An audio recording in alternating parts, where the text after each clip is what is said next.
Dean Carey. I went to his acting school. He is... I can't believe you said that word. I was thinking about him all day yesterday. Really? There you go. He knows me back to front. Really? I wish I knew that when we sat down for a couple of hours and had an amazing chat. In the Actor Centre? We were at Actor Centre church? Australia in... no, he's converted, changed in Leichhardt. He's in Leichhardt now, yeah. Okay. It's used to an be in Surrey amazing Hills. studio, yeah. And he... Wow. So you did acting, eh? There you go. Oh, yeah, mate. This is something I didn't know about you. Yeah. But he just blew my mind. Like the reason I engaged with him, so part of my podcast is about engaging with humans that I've been lucky enough to share my journey with. And with him, he came in and did a one-day workshop at the New South Wales Institute of Sport and taught us about leadership and presenting skills. And so when I launched my podcast, he was on one of the top ones on my list because around his understanding of human behaviour. And so I interviewed him on the podcast and we chatted for ages, and he completely blew my mind. And he was another one that cemented and got me thinking a bit differently about the how and the why. So I still believe through what I've learned and experienced and from a lot of mentors is you have to know your why. And you just got to really nut it out and really be resonating with it. And that goes back to setting your values and understanding your purpose. Your why is tied into all that. But then don't go and say, why am I doing this? And, why am I chasing my tail? And why am I feeling tired? Just go, which has always brings a negative. Exactly, yeah. So you got to shift that and understand why you're here and the power of the why, but then go and ask yourself how. Powerful. That's good. That's a really good tip, isn't it? So hang on. Yeah, take me back to your acting. I didn't know this about you. Are you still an actor? Is there some movies out that I would catch you in? I'm a horrible actor. No, but I've been doing I don't know if you know, but I've been doing a long-running TV commercial that's been going for 18 years. It's on every single day. Is it The Sheds? Yeah. Yes, right. Okay. Shed. So yes, it's hardly acting. So that's your acting. So Dean, you can thank Dean Carey for your Titans Shed TV commercial skills. But back then, I think it was 1997, and Hugh Jackman did the 1996 class from memory, or 1995. It's called The Journey. Back then, it was called The Journey. It was 1 year, and I remember Nicole Kidman did the what they call the summer course, the weekend courses sort of thing. It was all this around the same time, and where Hugh just got his big break in America. So they were all talking about Hugh Jackman in our year, right? But yeah, so you didn't want to. You didn't want to be the next Hugh Jackman. You just didn't feel it. Well, funnily enough, mate, I was on. I did a lot of the best sort of thing I did. I did something on Heartbreak High. I don't know if you remember a TV show. I remember Heartbreak High. I used to love that show. I did a little bit of that, but I was a weekly extra on Home and Away. That was funny for like more than a year. But lots of things. Here's my problem. And Dean himself, this is what I was thinking about yesterday, and it resonates with me. Dean himself said to me, Drew, you're a great entertainer. You're a funny guy. But you're not... He actually almost killed me, right? Just right through the guts about 6 months into this yearly thing.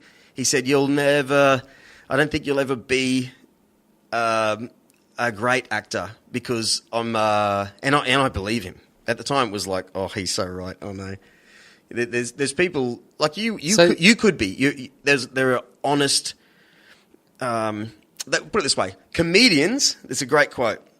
Comedians want to be real.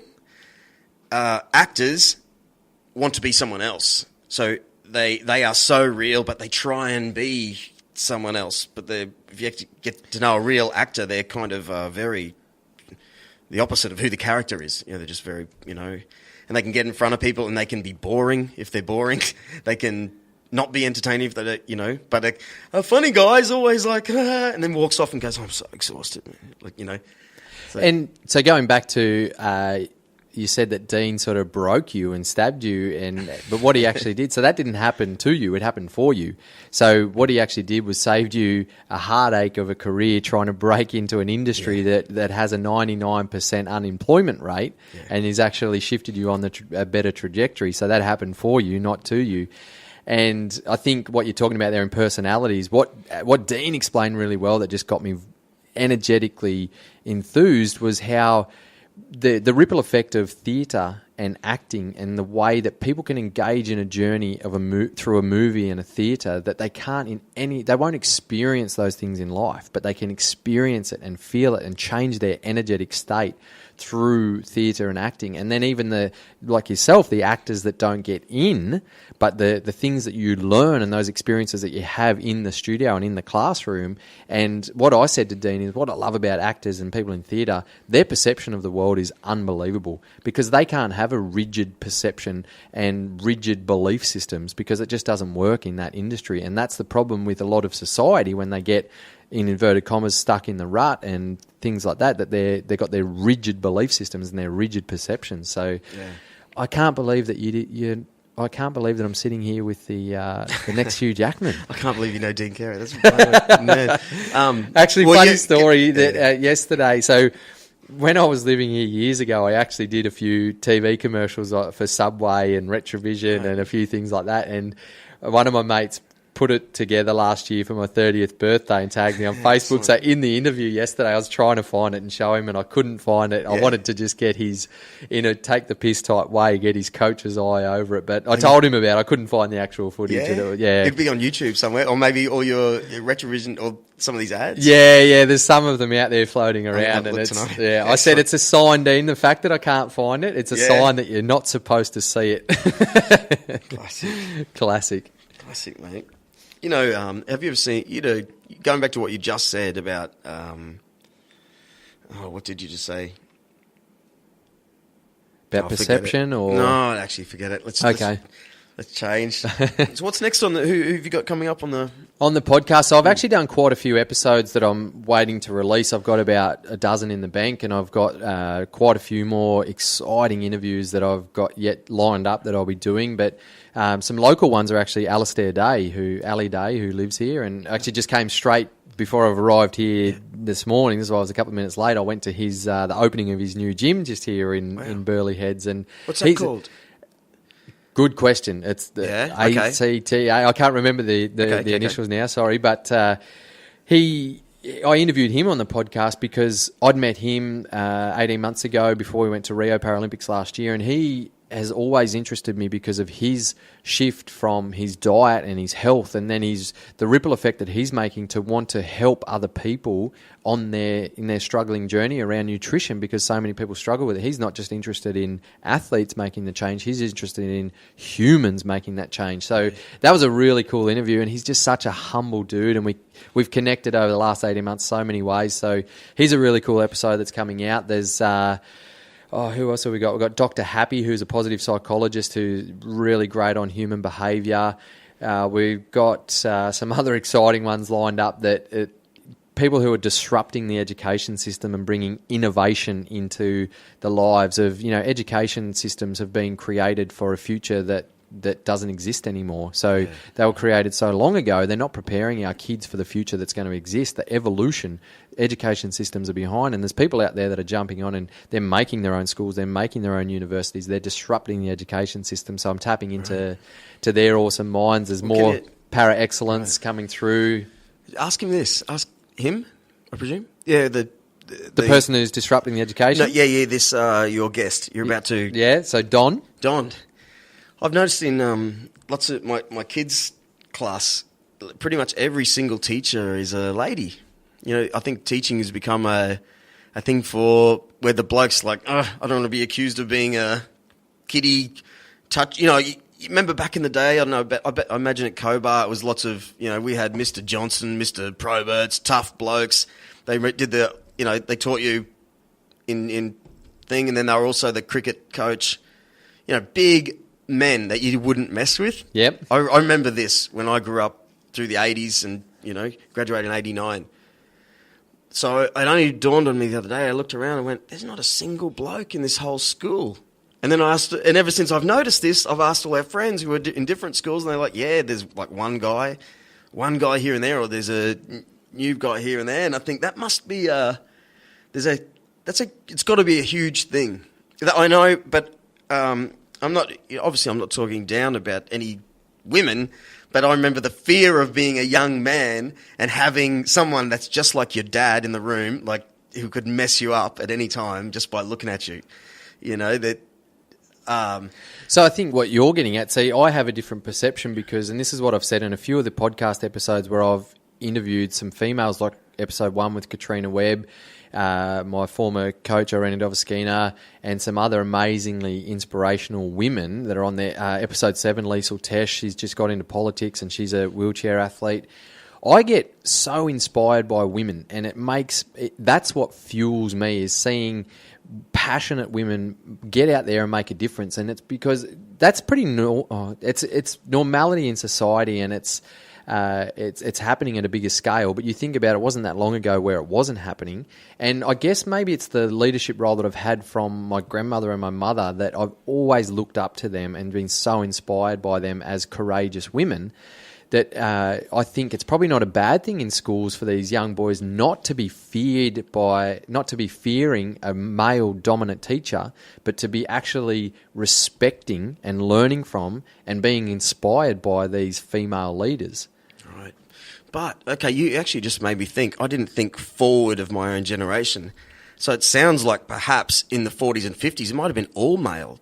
Like the teachers may have, it might have been really sexist. Like ladies may not have actually become teachers in this day and age until the 50s, for all I personally know. So it might have gone. This could be Evolution. The golden, and obviously you're exactly right. Obviously the ladies are probably way better teachers than those grumpy old bastards. And I'm not definitely not saying that, but I just think you've got to weigh up and look at the positives from it, and maybe it's great for these young kids to be gaining that respect and to be led by females. Yeah. So they get out into society and they're used to being led by females. How powerful is that? Yeah. They're not stepping into a work environment and disrespecting females because they're not used to being led by them. Then maybe they actually go to environments and they want to be led by females. They might be like, with my inner beliefs around that guidance by powerful females is so awesome. So maybe that's the positive shift in it. And back to what Don Wettrick is doing with disrupting the education system, the way he's doing it innovatively is he's reaching out to people that are massive impactors in the world that know about evolution. What do our kids need to be prepared for? I don't know if you've heard of Gary Vaynerchuk, VaynerMedia, Tim Ferriss, people like that. He gets them on Skype into the classrooms. He gets them onto his podcast, and that's part of the kids' education system. They're learning from people that aren't teaching a structured course because you have to get pass or fail. What they're actually teaching the kids is this is what reality will be. This is where we're shifting with society. So evolve or die, essentially. Yeah. So evolve or struggle your life. People don't need university degrees all the time these days. There's some jobs you definitely do. But there's some jobs where I think there was a stat that came out the other day, I'm sure it was 15% of the people that work at Google in Silicon Valley don't have a university degree. There's other ways to learn these days. Yeah. Play Call of Duty a lot and can't say. Look, I've never been a gamer. I just spent so much time on the bike and playing sport growing up. That's good. But I have heard of Call of Duty, but I don't know how educational it is. Well, that's where it gets you. If you don't, I know guys and I did it myself when I was single. What was I thinking? Got trapped on Sims where you just operate little people. Okay. And I swear, 8 months went by. I was working just like a waste of life. There's a big group on an internet website called Reddit. You know Reddit? Reddit, yep. I think it's called I Wasted 10 Years on Video Games. Because a lot of these people get locked into Call of Duty where they're talking to their friends, blah, blah, blah, or their games. And then they look back and go, I actually didn't do anything. For 10 years, my body did nothing. Yeah, you're exactly right. And I know that exists. And then on the flip side of that, there's actually people that make a lot of money as full-time video gamers. Yes. That's the society that we live in evolution. Not that I'm encouring people to play video games. I'd much rather get out and get some vitamin D and enjoy life. But hey, it's 10 to 1. It's 10 to 1. I've got 40 minutes to get about 5 minutes down the road, so I'm guided by you. Ace, mate. Well, speaking of video games, I did a podcast with a guy, Richie. Oh, it was so long ago now. We were in Tokyo. Actually, I've interviewed him in Japan. He's an American guy who makes video games. Oh, come on, Drew. What's the name? I can't think of it. Black Tower Productions or something. Guess what is the biggest video game companies make phone games? that blew my mind. It's when I think of video games, I think of PlayStation or Xbox. Or those big games. He's like, no. It's this stuff. Like there's so many people on trains, for instance, in